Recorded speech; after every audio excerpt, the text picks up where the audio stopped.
సూర్యుడు మకర రాశిలో ప్రవేశించే పుణ్యకాలం ఎంతో ప్రత్యేకత మహాపర్వంగా వెలువడుతుంది. వ్యవసాయపరంగా, ధార్మికంగా, ఆధ్యాత్మికంగా విశేషంగా సంక్రాంతి దేశవ్యాప్తంగా జరుపుకుంటారు. స్నానము, ఉత్తరాయణం ఆరంభము, స్నానము, దానము, అర్చన, జపం వంటి కార్యక్రమ సాధనలు పుణ్యం ఇస్తుంది. సూర్యుడిని భగవంతుడిని దేవతాత్మకునిగా సంభవించి వైదిక విజ్ఞానాలను అనుసరించి ప్రతి సంక్రమణం ఎన్నో దివ్య కర్మలకు ముఖ్య కారణం. వెనుక రోజులు కలుపుకొని వైభవముగా వేడుకలు నిర్వహిస్తారు. దేశమంతటా జరుపుకునే తీరును పరిశీలిస్తే స్పష్టంగా కనిపించే అంశం కొత్తదనాన్ని స్వాగతించడం, చలిమంటలు వెచ్చదనాన్ని పొందుతూ భోగి, భోగము, కాంతి, నూతనత్వాన్ని ఆహ్వానిస్తూ ఉత్తరాయణానికి బాలుడు శుభం పలుకుతాడు.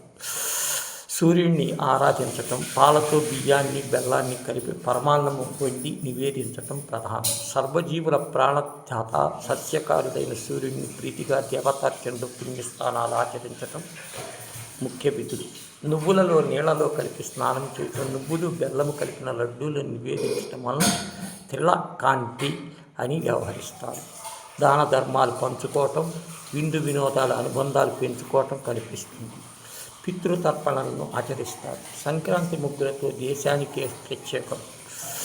లక్ష్మీదేవిని ఆరాధించడం మంచిదని పురాణ గ్రంథాలు చెబుతున్నాయి. శంకర కింకర అనే రాక్షసులను విష్ణువులను సంహరించిన తీరును జరుపుకోవటం కొందరి నమ్మకం.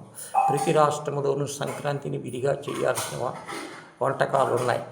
నువ్వుల వంటలు మరో చోట విశేషం. అన్నం ఆతిథ్యం అనే ఋషివాక్యము అనుసరించి కొత్త వంటలు రవిప్రసాదాన్ని స్వీకరి ప్రకృతి దైవం భావించి మానవాతీత దివ్యత్వాన్ని భూమిలో సూర్యుడి నీటిని సంస్కారం చేస్తారు.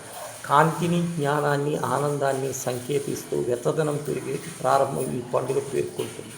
హర్ష సంస్కృతి మకర సంక్రాంతి నుంచి విశిష్ట దివ్యత్వమును వెలుందని విశ్వసిస్తూ అన్ని శుభాలే జరుగుతాయని ఆకాంక్షిద్దాము.